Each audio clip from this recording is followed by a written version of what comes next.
Assalamualaikum warahmatullahi wabarakatuh. Kembali lagi bersama kami di channel Dimensi Gaib yang menceritakan cerita-cerita horor berdasarkan cerita nyata dari orang-orang yang pernah melihat mereka. Cerita horor kali ini adalah cerita nyata dari Mas Eno di tahun 2015 ketika ia mengalami hal-hal horor di hidupnya. Oke, kita langsung aja ke ceritanya. Assalamualaikum warahmatullahi wabarakatuh. Halo, nama gue Eno. Gue adalah pegawai dari sebuah outlet yang berada di Jakarta. Dan gue seorang perantau dari Pulau Sumatera, lebih tepatnya di Lampung. Gue bekerja sebagai seorang pelayan di sebuah restoran Cina. Bekerja di sini, ya harus bersiap dengan segala hal yang menyangkut dengan jam kerja yang sangat fleksibel. Dampaknya, kadang pulang jam 6 sore jika gua masuk kerja pagi dan jam 12 malam jika gua masuk siang. Gua pengen nyeritain pengalaman hidup gua yang gak bakal gua lupain sampai kapanpun selama gua tinggal di kontrakan yang pernah gua tinggal di Jakarta. Awalnya sendiri, gua bisa bekerja di Jakarta ini diajak oleh sahabat gua, Ilham. Ilham ini sahabat semasa kecil gua yang sudah terlebih dahulu merantau lama di Jakarta. Namun, gua juga bingung dari siapa dia mendapatkan nomor HP gua. Oke, kita skip. Singkat cerita, gue udah resmi kerja di Jakarta. Dan pada saat itu, gua sedang dikontrakan dengan Ilham. Seperti biasalah, kita berbincang karena memang gua udah lama sekali gak ketemu dia. Oh iya, Ilham ini memang orangnya mudah sekali ketawa dan suara tertawanya dia cukup keras. Ya bisalah bangunin satu RT. Hehe, bercanda. Tapi memang pada saat itu kita sempat tuh dikasih kode keras kayak bunyi tembok yang dipukul, yang sudah pastinya pertanda orang di sebelah kamar kontrakan kita keganggu. Hus, Ham, jangan keras-keras ketawanya. Kayaknya kamar sebelah keganggu deh. Ilham pun akhirnya ngejalin volume ketawanya tuh. Untuk informasi, gue dan Ilham tinggal di sebuah kontrakan yang isinya semua sudah berkeluarga. Jadi, jam 9 malam, suasana di kontrakan sudah sepi. Bentuk kontrakannya sendiri lurus memanjang dan berhadapan satu sama lain. Ujung kontrakan tersebut ditutup oleh sebuah gudang penyimpanan. Kunci diberikan satu kamar, satu kontrakan. Sayangnya, karena rasa malas gua untuk menduplikat kunci itu, akhirnya kita sepakat untuk naruh kunci tersebut di bawah pot dekat dengan gerbang kontrakan. Sebenarnya gua udah bujuk tuh si Ilham untuk pindah dari kontrakan karena memang kerjaan kita kadang pulang malam dan gua ngerasa gak enak sama penghuni kontrakan itu jika gua pulang kerja malam. Entah kenapa, belum sampai sebulan gua tinggal di kontrakan itu, hal-hal aneh mulai gua rasain yang pastinya bikin bulu kuduk gua merinding. Waktu itu, pada saat gua pulang kerja, gua dapat pesan WhatsApp dari Ilham yang isinya dia harus pulang kampung karena bapaknya kecelakaan dan terpaksa dia ambil cuti mendadak selama 5 hari. Gua pun kaget menerima pesan itu dan gua ucapin berduka ke dia. Akhir dari pesan kita ditutup oleh Ilham yang memberitahu bahwa kunci kontrakan masih di bawah pot. Gak butuh waktu lama, akhirnya gua udah berada di depan gerbang kontrakan yang pastinya lampu-lampu kontrakan udah gelap dan sepi. Karena gua orang yang gak percayaan sama hal-hal yang begituan, akhirnya gua cuek, ambil kunci di bawah pot dan memasukkannya ke gembok pada saat bersamaan. Berasa siluet hitam mondar-mandir di belakang gua. Seketika gua lihat ke belakang dan ternyata tidak ada apa-apa. Lalu gua lanjutin untuk membuka gembok tersebut. Sesudah gembok terbuka, entah mengapa Samar-samar gua dengar ada suara seperti orang yang sedang menyeret sesuatu. Temponya sangat pelan. Gua dengar di sebelah telinga kanan gua. Pelan banget hingga suara itu sangat dekat dan krek. Suara itu tiba-tiba hilang. Gua yang sendiri tadi terdiam, sesegera mungkin gua lari dan masuk ke dalam kontrakan. Selama di dalam kontrakan tuh, gua mikirin apa yang barusan gua alami sembari terbaring dekat dengan pintu. Karena memang kamar kontrakan gua itu bentuknya 2 petak, satu kamar untuk tidur dan satunya dapur, serta kamar mandi bergabung. Tiba-tiba suara itu kembali datang di luar kamar kontrakan.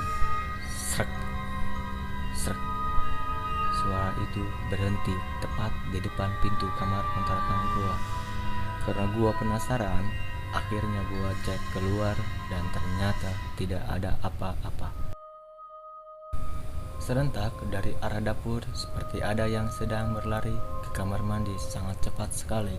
Sampai-sampai gua gak bisa lihat wajahnya, hanya postur tubuh yang kecil seperti anak kecil.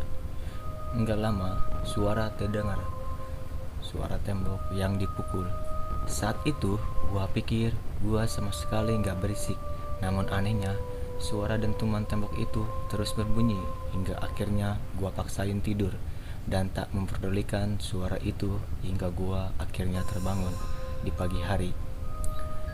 Karena memang saat itu sangat berisik sekali suara ibu-ibu yang sangat riuh. Entah apa yang sedang mereka bicarakan, entah gosip atau hal lain, tapi nggak tahu kenapa saat itu gua sangat ingin tahu. Kemudian gua berpura-pura keluar untuk menyapu luar kontrakan karena memang dari dulu gua orangnya sangat risih, kayak nggak betah kalau daerah sekitar gua kota. Pada saat gua menyapu hingga dekat sekali dengan suara ibu-ibu tersebut dan sangat jelas gue dengar, ternyata mereka membicarakan seseorang yang meninggal akibat kecelakaan. Dan yang lebih mengagetkannya, korban kecelakaan tersebut adalah penghuni kontrakan sebelah gua, pasangan suami istri. Kita sebut namanya Mas Yuda dan Mbah Heni, serta seorang anak lelakinya yang baru berumur 4 tahun, yaitu bernama Paris. Dari kronologi yang gue dengar, mereka hendak pulang ke Jakarta setelah mereka sudah selesai pulang kampung. Mereka meninggal terlindas oleh sebuah truk mengangkut pasir. Menurut ibu-ibu tersebut, jasad dari almarhum Mas Yuda yang lebih tragis.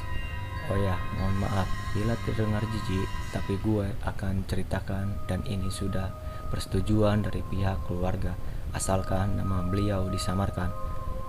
Kita kembali lagi ke cerita. Jasad kepala dari almarhum terpisah dengan tubuhnya. Oke, singkat cerita, pada saat itu gua pulang sekitar jam 1 pagi. Dikarenakan teman satu kerjaan gua sedang berulang tahun. Mereka mengajak gua untuk ikut memberikan kejutan ulang tahun. Kali ini kunci gerbang kontrakan udah gua pegang, dan saat itu hari keempat di mana Ilham mengambil cuti, dan perasaan gua lumayan tenang karena Ilham memberikan kabar bahwa besok ia akan pulang. Kembali ke cerita di mana gua sedang berusaha membuka gembok kontrakan. Entah mengapa kembali terjadi perasaan di mana bulu kuduk merinding. Gembok pun berhasil terbuka, namun pada saat gue akan melangkah untuk masuk, kaki sebelah kanan gue tak bisa digerakkan, seperti ada yang memegang erat. Seketika gue menoleh ke bawah dan ternyata itu adalah anak kecil.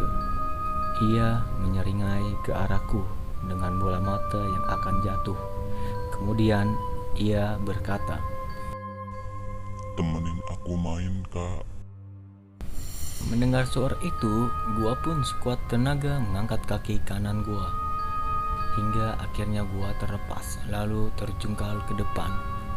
Pada saat gua akan bangkit dari posisi gua, samar-samar gua lihat ada kaki dan perlahan gua bangkit. Betapa terkejutnya gua ketika melihat seluruh badan dari kaki tersebut sosok bertubuh laki-laki berjaket biru bercampur dengan noda-noda darah di jaketnya. Namun yang lebih mengerikannya, sosok itu tanpa kepala. Sontak gua berteriak sekencang-kencangnya hingga mungkin membangunkan penghuni seluruh kontrakan.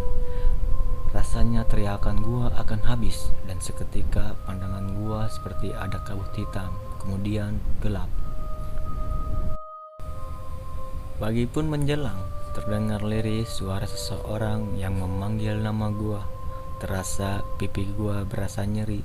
Setelah orang tersebut menepuk-nepuk pipi gua, ternyata itu Ilham dengan perasaan yang campur aduk dan ingatan gua yang seketika kembali dengan apa yang semalam gua alami.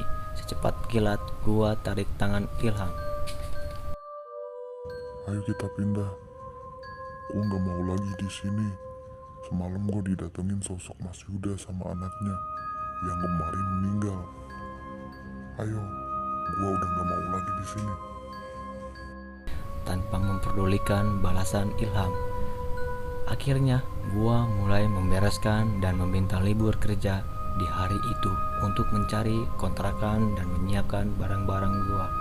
Melihat tingkah gua, akhirnya Ilham pun setuju karena dia percaya gua tidak akan pernah berbohong.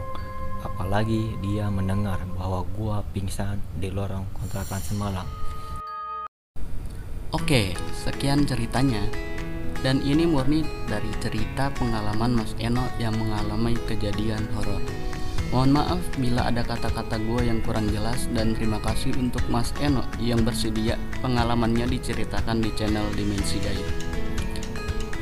Jangan lupa share, like, and subscribe, and then jangan lupa bunyikan notifikasi dengan klik gambar lonceng